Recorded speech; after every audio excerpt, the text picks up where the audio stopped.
3 tips on how to win friends and influence people. So, key principle number 1, don't criticize, condemn, or complain.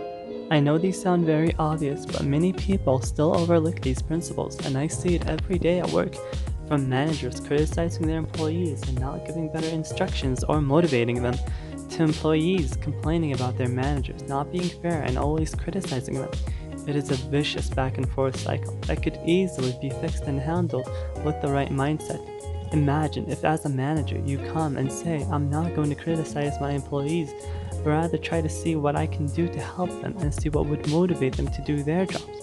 Or as an employee saying, I'm not going to complain about my management, but rather try to see the issue from his point of view and see what I can do better. If we come in from these angles, we are bound to have a better dialogue with the people around us, and we have a more positive impact. Principle number 2 is to give honest and sincere appreciation. This principle right here has got to be one of my favorite things about life. Have you ever received genuine appreciation for what you have done, and do you remember how you felt after receiving it? I know I have, but seldomly do we ever receive it, and in that is an important lesson.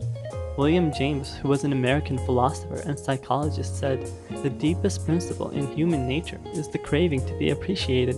And it still amazes me that people have the power to fulfill one of our deepest desires just by genuinely telling us, hey, you are always there for me whenever I need to talk to someone, and I appreciate that about you, so thank you. But instead, we have too many people taking the latter and would rather complain or criticize. So challenge of the day, guys. I want you guys to go out there and tell at least one person how much you appreciate them for the things they've done for you, and see how happy you make them and yourself as well.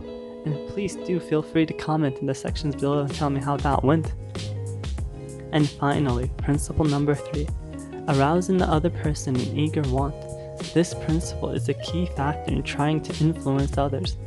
To convince someone to do something, we have to frame it in terms of what motivates them. And in order to do that, we have to be able to see things from their point of view as well as our own.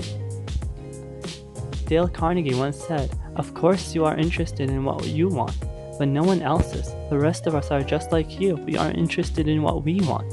That's why most salespeople spend a lifetime selling without seeing things from the customer's angle, wondering why they're not successful as they completely ignore the customer's needs. If we can put aside our own thoughts, opinions, and wants, and truly see things from another person's perspective, we will be able to convince them that it is in their best interest to do whatever it is we're after. Another one of Dale Carnegie's quotes is, "The world is full of people who are grabbing and self-seeking, so the rare individual who unselfishly tries to serve others has an enormous advantage as he has little competition." So to summarize, the 3 key principles are, don't criticize, condemn, or complain about anything. Rather, try to tackle tough things from a positive angle. Number 2 is to give honest and sincere appreciation to people around you and see how much of a difference you'll make in their lives as well as yours. And number 3 is to arouse in the other person an eager want. If we want to influence others, we have to frame it in terms of what motivates them. So thank you everyone for watching, and I really do appreciate you giving this video your time. And if you want more content like this, please feel free to subscribe and comment.